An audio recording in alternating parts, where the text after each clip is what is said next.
Every year, more than 30 billion bamboo stalks are harvested and transformed into countless eco-friendly products, from straws, toothbrushes, chopsticks, and spoons to activated charcoal and engineered plywood. The demand for bamboo products is booming worldwide, forming a massive production chain worth tens of billions of dollars. But how have humans managed to harvest, process, and turn these raw bamboo stems into millions of refined products every single day? And can bamboo products truly replace plastic and wood entirely? In this episode, Agriculture Insight takes you on a remarkable journey. From endless green bamboo forests to modern factories where each stalk is reborn as a symbol of humanity's sustainable future.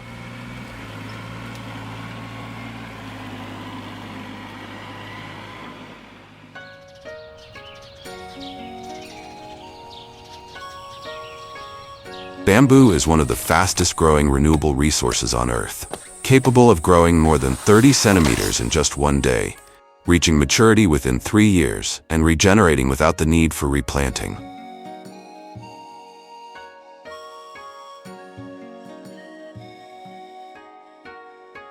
Not only does it grow quickly, but bamboo also absorbs twice as much CO2 as many tree species, equivalent to 200 tons of carbon per hectare over 30 years, helping cut emissions and cool the planet. With all those benefits, it's no wonder even pandas can't resist bamboo.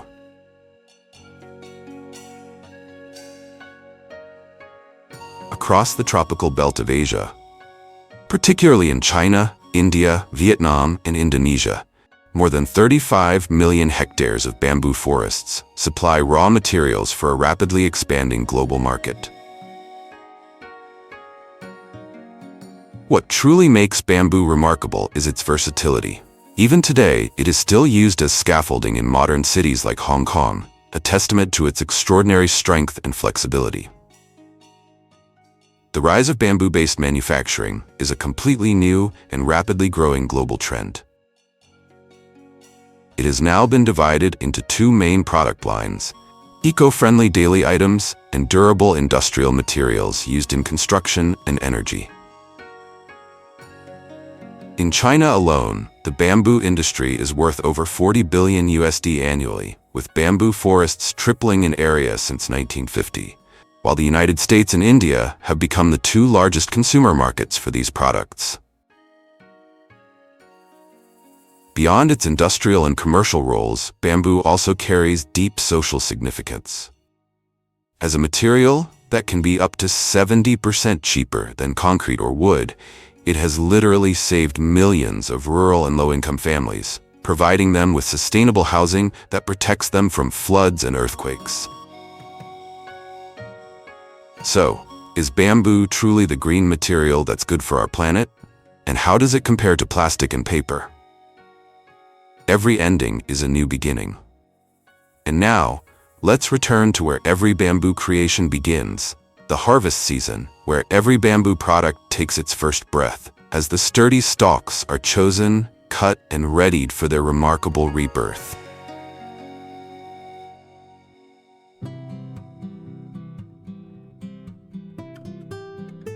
Harvesting more than 200 million tons of bamboo each year, with each stalk standing 6 to 10 times taller than an average adult, is no easy task. In the vast bamboo forests across Asia, harvesting takes place from October to March, the dry months when only 3 to 5-year-old bamboo is strong enough to be chosen for cutting. In industrial plantations, bamboo is usually cut horizontally with chainsaws, a fast, stable, and highly efficient method. However, bamboo stalks cut this way do not regrow, as only new shoots sprout from the underground rhizomes. If you look closely, you'll notice a key difference in traditional harvesting methods. Farmers always cut bamboo at a slanted angle using machetes. This not only helps prevent cracking, but also preserves the healthy base, allowing each bamboo clump to naturally regenerate within 6 to 12 months. However, this vigorous regenerative ability also has a downside. After many consecutive harvest cycles, bamboo absorbs nutrients from the soil very quickly, causing organic matter levels to drop by 25 to 40% after just 5 to 10 years of harvesting. What do you think are the best ways to solve this problem? Depending on terrain and farming practices, a skilled worker can harvest 400 to 600 bamboo stalks per day. Once cut, each bundle of bamboo is neatly stacked and transported manually or with small cranes to the forest edge, then loaded onto specialized trucks to be quickly delivered to the nearest processing plant, a zero-waste system where every bamboo stalk is reborn with a new purpose.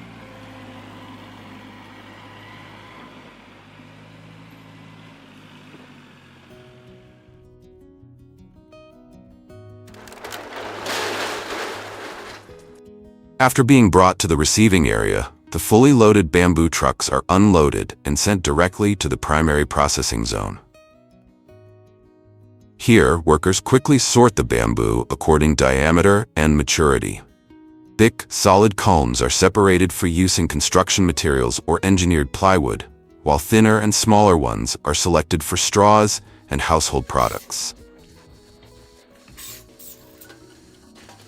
Each stalk is then trimmed to remove roots and branches and cut into shorter sections about 1 to 2 meters long to fit different production lines.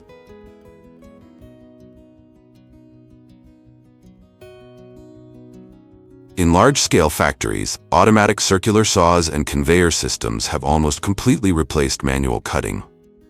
These saw blades can process thousands of bamboo stalks per hour, producing sections with uniform length, clean edges, and an extremely low material loss rate.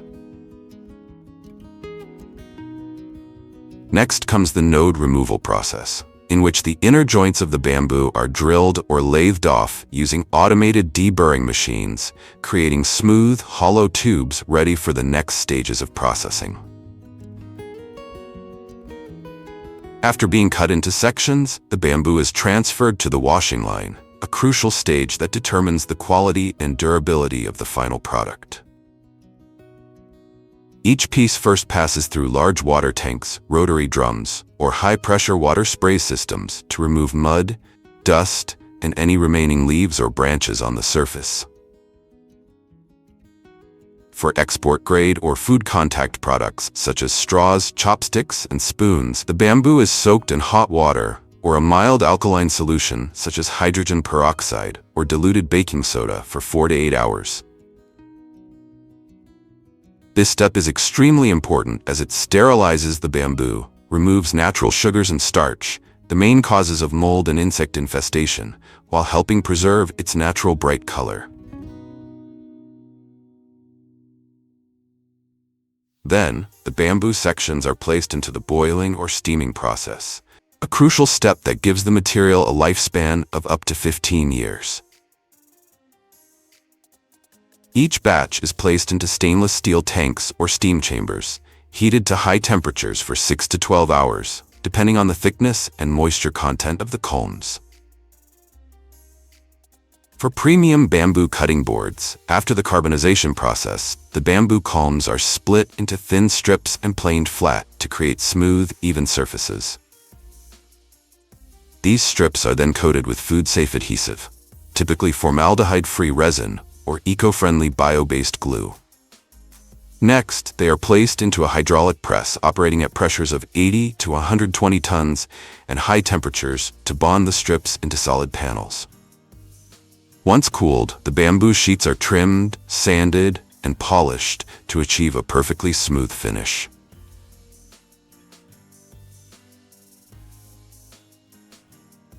For premium bamboo straw products, only young, straight bamboo stalks with small diameters, typically 1 to 2 centimeters, free from cracks or insect damage, are selected. Next, each stalk is measured and cut to the standard length of 18 to 20 centimeters, then polished both inside and out using rotary sanding brushes to create a smooth, splinter-free surface that is safe for use.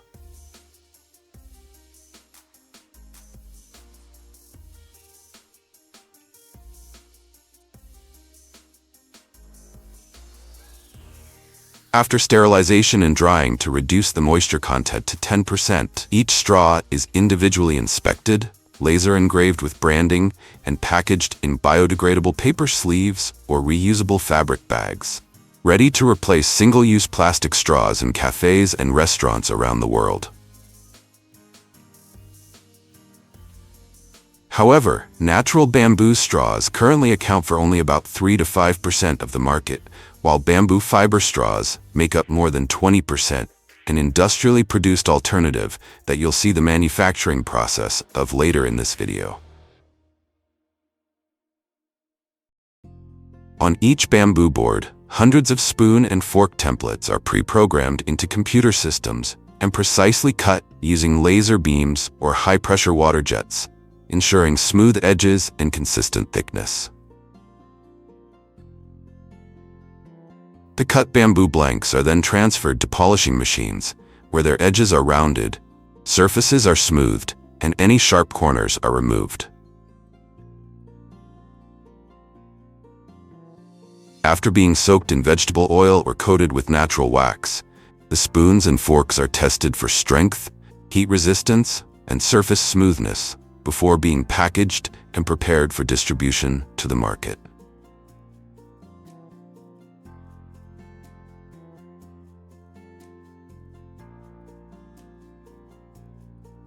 The process begins by cutting the bamboo into blocks and shaping them into smooth rectangular handles using automatic molding machines. For premium models, CNC machines are used to create ergonomic curves or grooves that meet dental design standards.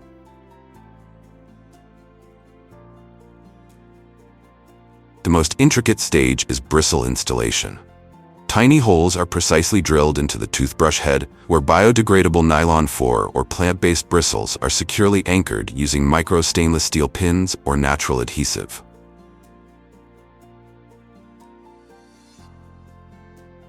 Finally, each toothbrush is polished again, inspected for smoothness, and packaged in recycled craft paper or biodegradable boxes, offering a sustainable alternative to plastic toothbrushes, combining durability, hygiene, and a modern, eco-friendly design. In modern factories, high-efficiency production lines can produce around 3,000 bamboo toothbrushes per day, but compared to more than 3.5 billion plastic toothbrushes consumed worldwide, that number is still very small. In the United States alone, over 35 million tons of plastic waste are generated each year, while eco-friendly products made from bamboo and other natural materials account for less than 5% of the market in the country. Could you explain the reason behind that?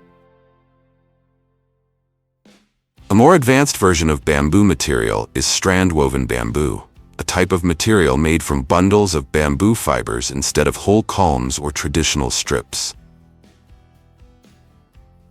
After being cut and carbonized, the bamboo is not split into strips but rather crushed or separated into long fibers, then dried and mixed with bio-based adhesive or heat-resistant resin to create bonding. When reaching the ideal moisture level, the fibers are evenly layered, each layer arranged in a different direction to enhance strength. These layers are then pressed in a high-temperature hydraulic press to form dense strand-woven bamboo blocks.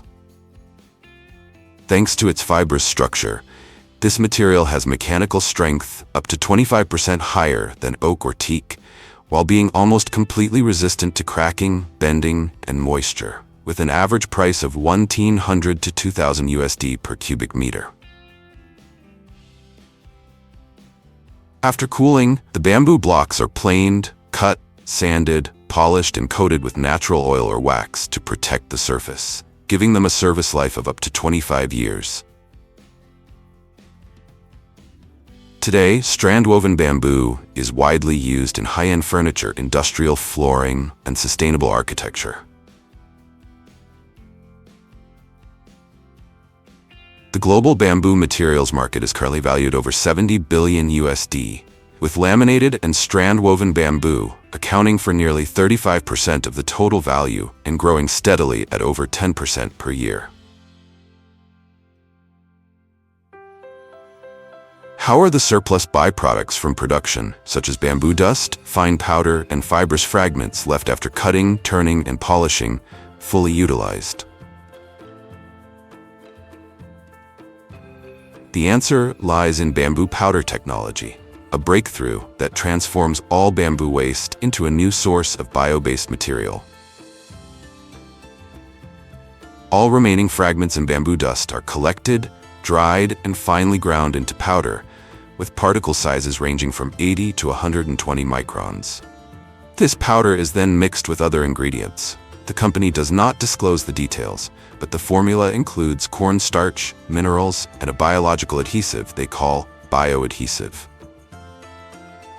Yet behind this innovation lies a complex reality, where science, safety, and policy often collide.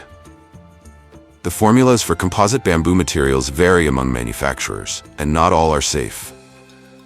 Since 2022, the European Union has banned the import of food containers made from bamboo plastic composites due to concerns about toxic chemical leakage, especially when exposed to heat. From a broader perspective, even traditional plastic containers pose health risks, with evidence showing they can disrupt hormones and reduce fertility. Therefore, if bamboo-based products are certified safe and truly biodegradable, they have strong potential to become a sustainable alternative to plastic. When compared to paper, recycled paper remains the best option, with a carbon footprint only 1/3 that of paper made from bamboo or virgin wood, making it the most sustainable choice today. However, bamboo is still a valuable second-best option. Though not as efficient as recycled paper, it is far more eco-friendly than harvesting natural forests. Ultimately, even renewable resources like bamboo can have environmental impacts if overexploited. When managed responsibly, bamboo can offer great potential for the green economy, even though the price of eco-friendly products remains high. For example, at Walmart, a roll of real paper bamboo toilet paper costs $1.67, while a Charmin wood pulp roll costs about $1.25. Nevertheless, more and more consumers are willing to pay extra to support sustainable products. So, what do you think about the future of bamboo materials? Share your thoughts in the comments below.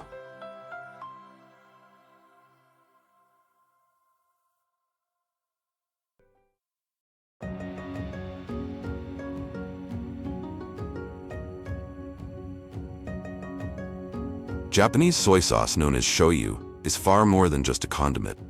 It's the soul of Japanese cuisine, a living heritage, and a deep source of pride for the people of this land of cherry blossoms.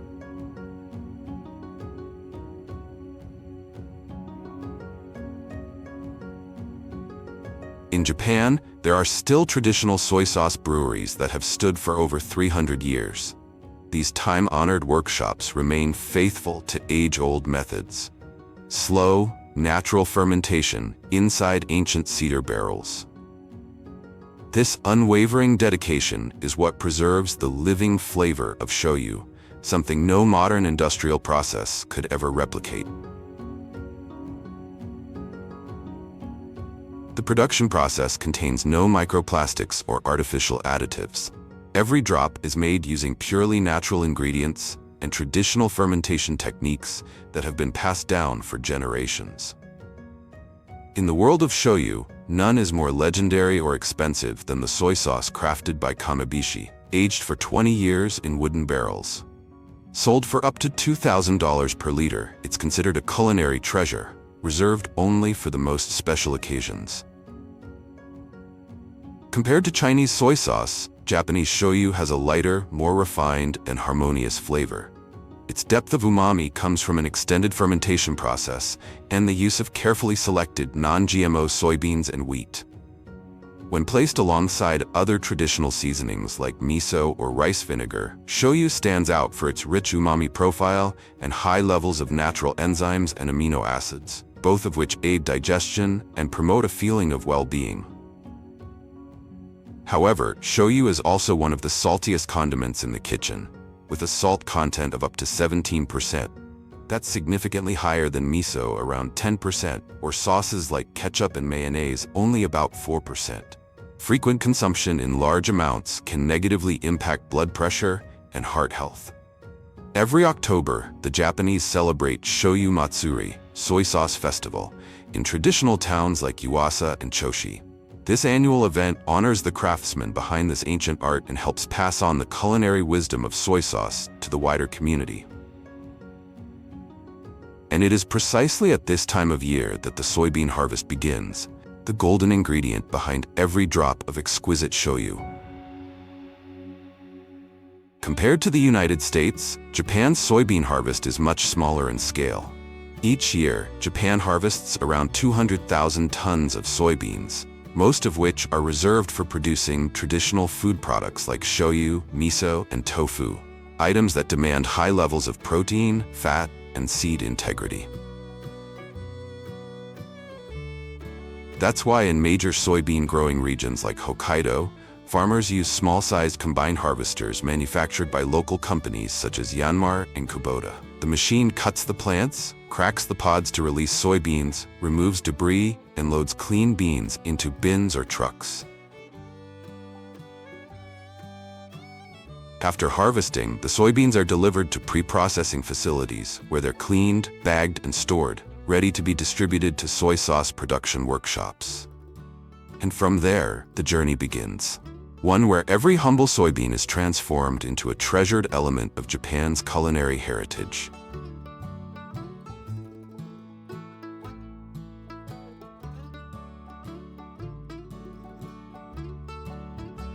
Now, let's step inside Japan's soy sauce workshops, where the most ordinary people create one of the world's most refined and sophisticated condiments.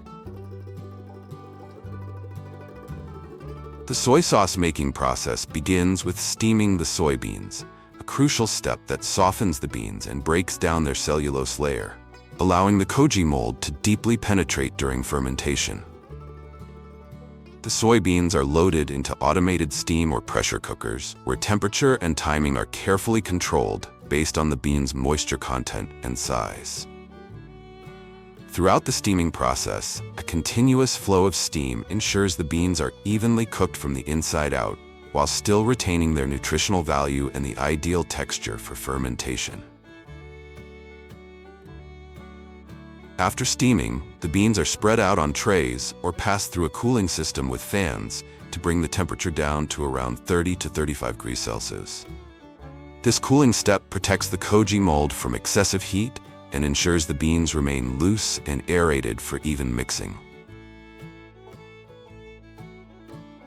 Once the beans have reached the proper temperature, the next step is roasting the wheat, a key stage that develops aroma and prepares the base for koji inoculation. One of the essential ingredients in Japanese soy sauce production is wheat. Not only does it provide the starch needed to feed the koji mold, but it also contributes to the sauce's rich color, distinct toasted aroma, and subtle sweetness, helping shape the unique character of every drop of shoyu.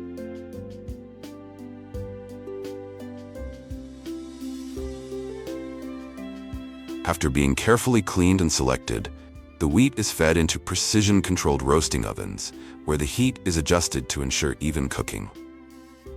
The grains gradually turn golden brown, releasing a deep, nutty fragrance without burning or losing their nutritional value.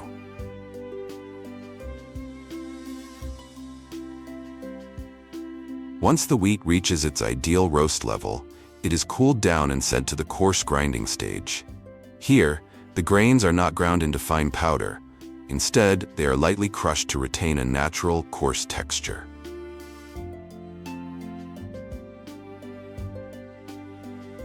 In Japan, some traditional soy sauce breweries still remain faithful to age-old methods, a living testament to the Japanese spirit of cherishing and preserving culinary heritage. In small countryside workshops, you might come across steaming bamboo trays full of soybeans, or wheat being roasted over a gentle wood fire and stirred patiently by hand, a scene straight out of the past.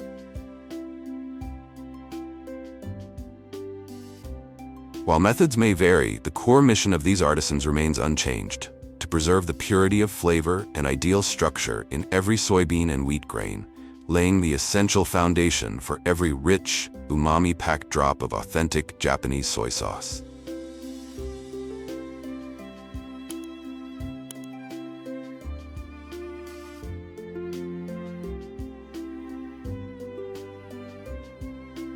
Once the soybeans have been steamed and the wheat has been roasted and coarsely ground, the two ingredients are blended together. The soybeans are evenly spread over the bed of ground wheat, then transferred into mixing machines or hand-stirred troughs to create a uniform mixture. This mixing step is crucial. It ensures that each soybean is properly coated with crushed wheat, allowing the koji mold to easily attach and thrive in the next fermentation stage.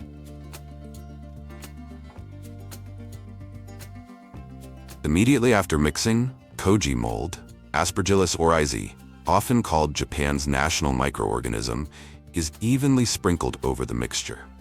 This powerful mold produces essential enzymes and plays a central role in the entire fermentation process.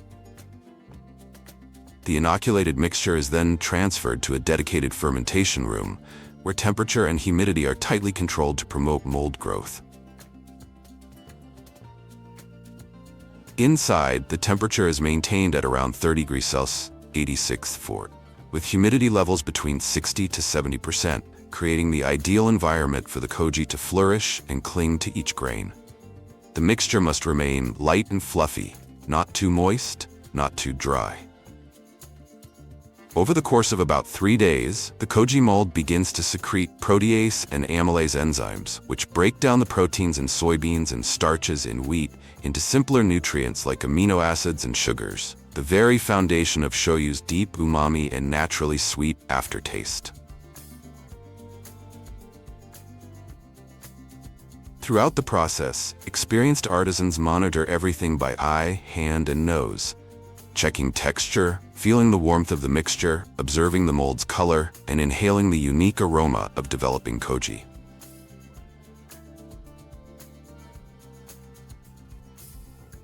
Once the koji mold has fully developed on the soybean and wheat mixture, it is time for the artisans to blend it with a brine solution, creating what is known as moromi, a thick, salty fermentation mash rich in active enzymes.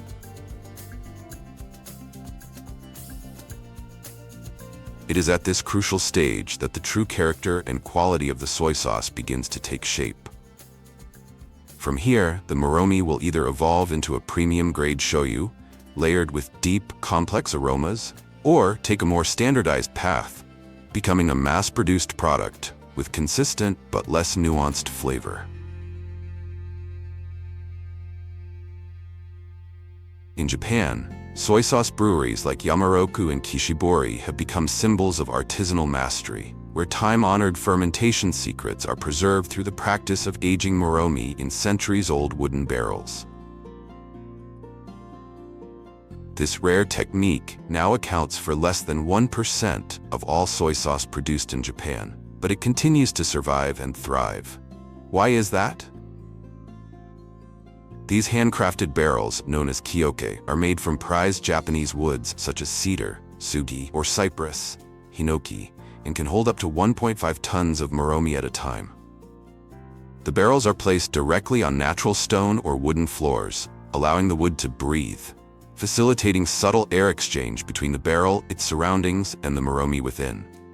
This breathability creates the perfect conditions for wild, local microorganisms to grow and flourish, without artificial inoculation or industrial enzymes.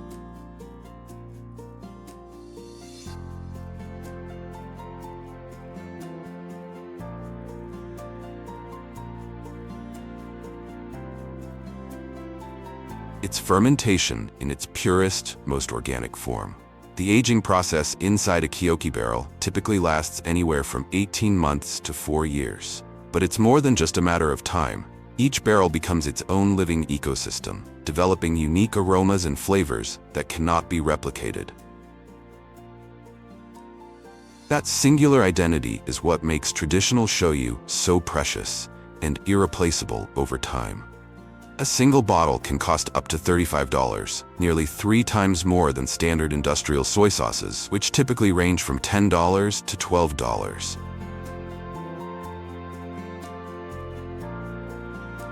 On the other end of the spectrum, to meet mass-market demand and large-scale production, many factories in Japan adopt modern soy sauce-making techniques. On the industrial side, many factories use semi-underground glazed cement tanks to ferment moromi, allowing for stable year-round temperature control. Each tank can hold up to 20 tons, and the fermentation time is reduced to just 6 to 12 months using industrial starter cultures, added enzymes, and automated systems. While this process yields consistent flavor and color, it lacks the depth and complexity of naturally aged soy sauce due to the absence of wood interaction and native microbes. As the fermentation process begins, artisans periodically stir the moromi mash using bamboo or wooden paddles, a physically demanding task that requires both strength and finesse.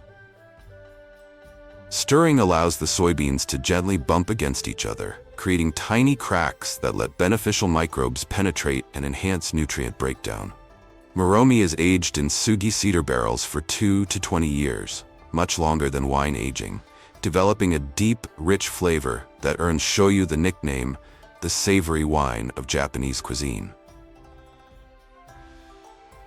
As the aroma shifts from apple to banana and finally into the signature soy sauce scent, it signals that the sauce is ripening naturally in its own rhythm. At this stage, the fermented mash enters the pressing phase, where the pure soy sauce liquid is carefully extracted from the solid moromi. The mash is first layered between thick filtering cloths, then placed into a hydraulic press. Inside the press, metal pistons or pressure plates apply steady, powerful force to squeeze out the liquid.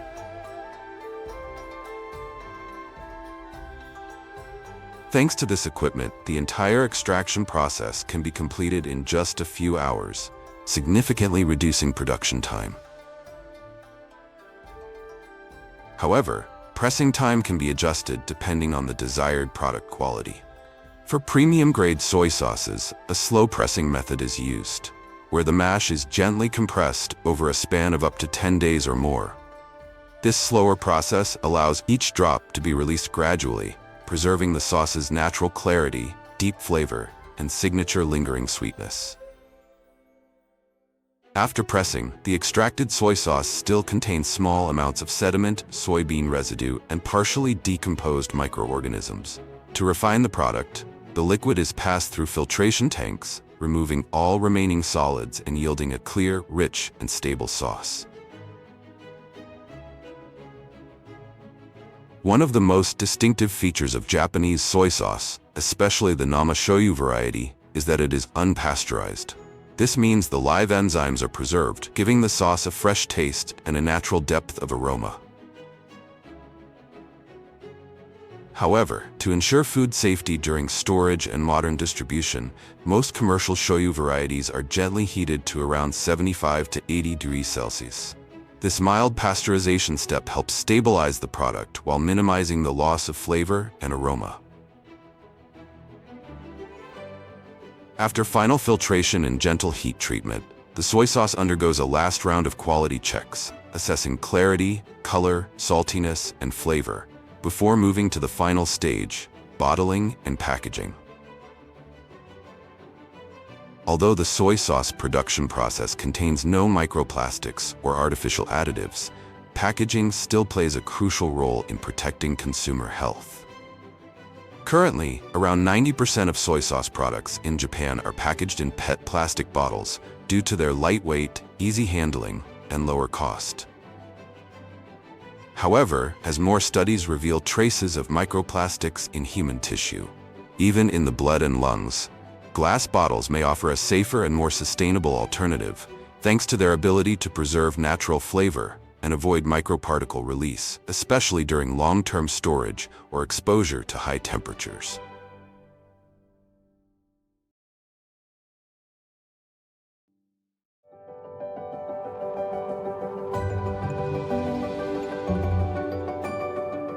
Imagine stepping into a vast avocado orchard where sun-drenched trees heavy with fruit stretch endlessly toward the horizon. Welcome to Michoacan, Mexico, the avocado capital of the world, where over 2.5 million tons are harvested each year. But Michoacan is just the beginning. The avocado boom has spread across other fertile regions, from the highland farms of Chile and the coastal valleys of Peru to the abundant groves of California, USA, forming a global avocado belt that powers both supply and export for the entire world.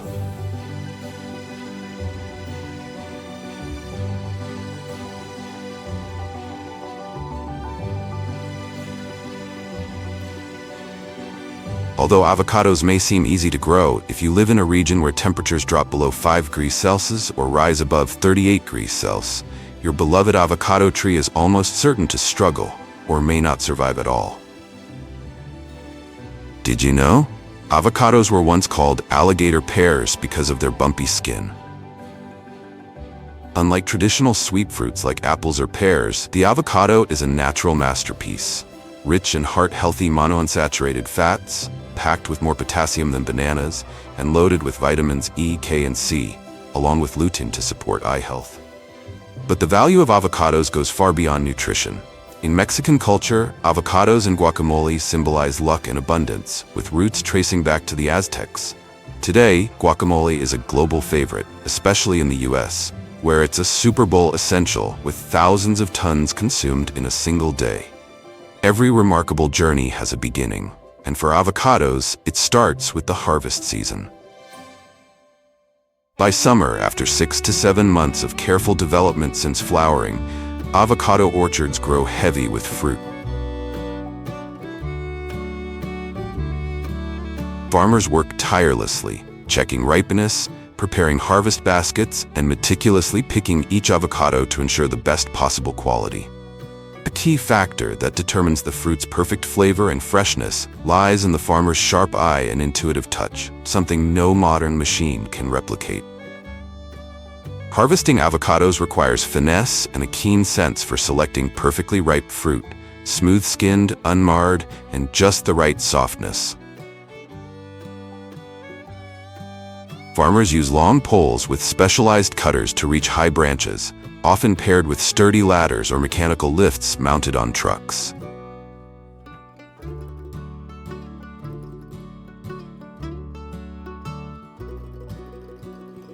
These mobile platforms allow them to adjust height and navigate between trees safely and efficiently. For lower-hanging fruit, the harvest is simpler. A gentle snip of the stem with shears or a skilled twist of the hand is all it takes. Each avocado is then carefully placed into a chest-worn basket to avoid bruising from impact. An experienced worker can harvest up to 450 kilograms of avocados per hour. Though modest compared to machine-harvested crops, this precision ensures the fruit remains fresh and flavorful, reflecting the care and respect farmers bring to each season. However, due to its biological nature, avocado farming demands a significant amount of water, about 320 liters for a single fruit. This raises sustainability concerns, especially in water-scarce regions like Mexico, Peru, and Chile. As climate change intensifies, the avocado industry is under increasing pressure to find more water-efficient and environmentally responsible farming methods. But harvesting is only half the secret behind the exceptional quality found in every avocado product. The other half lies beyond the orchard, deep within the walls of modern processing facilities.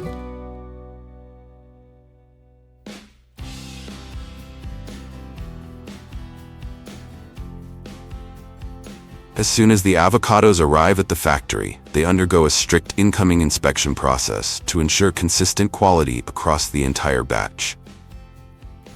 First, technical specialists randomly select samples from the avocado crates and examine them in a laboratory, assessing key indicators such as ripeness, firmness, color, and pesticide residue levels.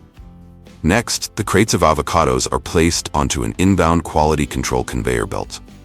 This conveyor system, equipped with continuously rotating rollers, allows workers to easily observe the entire surface of each avocado, enabling them to quickly identify and remove any fruits showing signs of bruising, cracking, or other defects. Only avocados that meet the highest quality standards are allowed to continue on to the next stages of processing, while substandard ones are immediately discarded. After passing the initial inspection, the avocados are transferred onto a conveyor equipped with high-pressure spray nozzles. The water pressure must be strong enough to remove dirt, sand, and debris, clinging tightly to the skin, yet gentle enough to avoid scratching the avocado's delicate outer layer, which bruises easily if handled improperly. However, rinsing with water alone is not enough to ensure complete cleanliness. That's why the avocados are then dropped into large water tanks containing a mild disinfectant solution. This step helps deeply cleanse every crevice of the fruit, wash away pesticide residues, lightly sanitize the surface, and quickly cool the avocados, all of which contribute to preserving freshness in the steps that follow. After the avocados are thoroughly washed and sanitized, they move on to the drying stage. Here, they are transferred onto a vibrating conveyor or an air-drying tunnel equipped with powerful, temperature-controlled fans. Proper drying is essential. It not only prevents water from interfering with downstream processes like cutting or peeling, but also reduces the risk of microbial growth during handling. Once dry, the avocados are ready for the next phase of processing. Next, the avocados are moved to the sorting area, one of the most critical steps in the entire process. But why is this so important? High-resolution industrial cameras combined with image analysis software automatically scan each avocado to assess factors such as size, skin color, and ripeness. Avocados that meet standards for shape, uniform color, and ideal or even underripe maturity are separated for fresh packing, domestic distribution, or export. Fruits that are moderately ripe, intact, and firm are directed into the frozen avocado processing line. Meanwhile, overripe or visually imperfect avocados, as long as the flesh remains high quality, are reserved for guacamole production. That's why the sorting system, which operates continuously with high precision, plays a crucial role in ensuring consistent quality across all product lines and maximizing the total value of every avocado batch. In the fresh avocado packing area, only the avocados that meet quality standards are sent directly onto the distribution conveyor. Here, workers perform one final quick check to remove any fruits that may have been damaged during internal transport. The avocados are then placed into specially designed trays or carton boxes, lined with soft padding to minimize impact. The packing process is primarily done by hand, allowing workers to use their flexibility and delicate touch to reduce surface bruising as much as possible.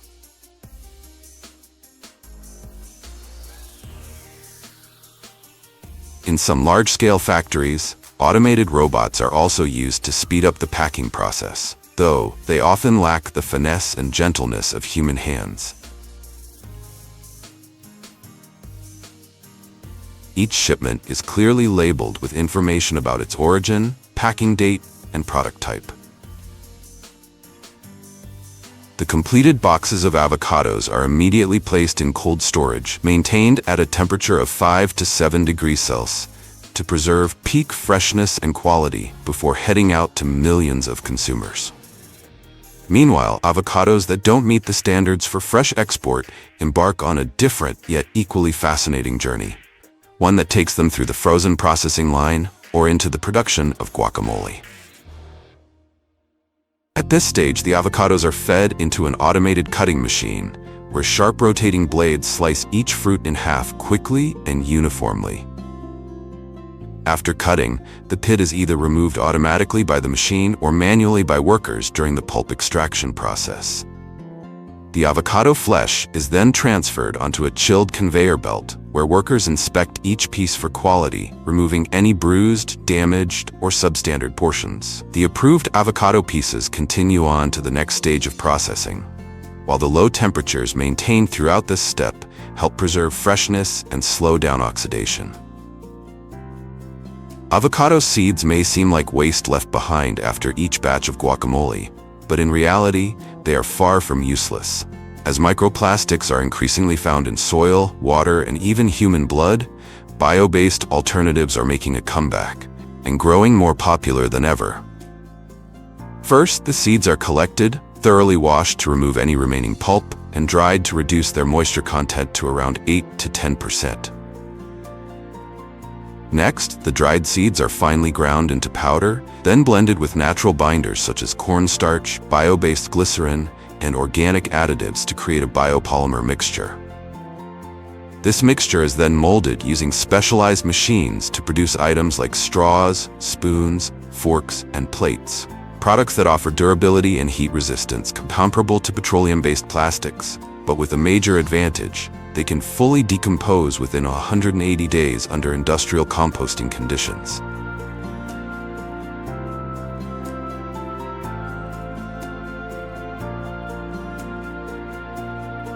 However, there's a catch. These eco-products are still 2 to 3 times more expensive than traditional plastics, and their fast biodegradability only occurs in strictly controlled industrial environments. If discarded carelessly into nature, they can actually take even longer to break down than conventional plastic. If you're searching for an oil that's both nutrient-rich and safe for your health, avocado oil is an excellent choice. It's produced by pressing or centrifuging the soft, ripe flesh of the avocado after the skin and seed have been removed. The extracted oil is then filtered to remove impurities while preserving its natural flavor and signature green hue. Compared to olive oil, avocado oil has a higher smoke point, a milder taste, and remains rich in healthy fats and vitamin E, making it ideal for both cooking and skincare. But the avocado's journey doesn't end there. With their rapid ripening and harvest volumes reaching tens of thousands of tons per season, avocados must be processed quickly, and freezing offers the most effective solution. Once the seeds and skins are removed, the pure avocado flesh is fed into an automatic slicer. Some products retain avocado halves or larger chunks without going through the cutting stage. After shaping, the avocado pieces are immediately transferred into an IQF system, where the temperature drops to -40 degrees within minutes. As a result, once thawed, the product retains much of its fresh taste and smooth, creamy texture, closely resembling that of a perfectly ripe avocado. But what happens when that 80% frozen green cube transforms into a creamy crowd favorite? This is where guacamole takes the throne, rich, vibrant, and ready to rule taste buds around the world. After a final quality check, the pulp is transferred into an industrial mashing machine. Depending on the product requirements, the avocado can be finely mashed into a smooth consistency or lightly mashed to retain small chunks of fruit. The mixing paddles operate at carefully controlled speeds and durations to ensure the desired consistency while preserving the fresh, vibrant flavor. Depending on the production line, the seasoning formula typically includes a precise blend of ingredients, often consisting of approximately 1.5% salt, 3 to 5% lime juice, 6 to 8% chopped onion, 5 to 7% diced tomato, and 1 to 2% chopped cilantro, based on the total weight of the mashed avocado. Once it passes quality checks, the guacamole is transferred to a sterile filling system for automated packaging. For retail or single-serve products, the guacamole is filled into shallow plastic trays or small round containers. After filling, the containers are sealed with plastic lids or covered with a thin, transparent film or foil seal, protecting the product from oxidation and ensuring maximum hygiene.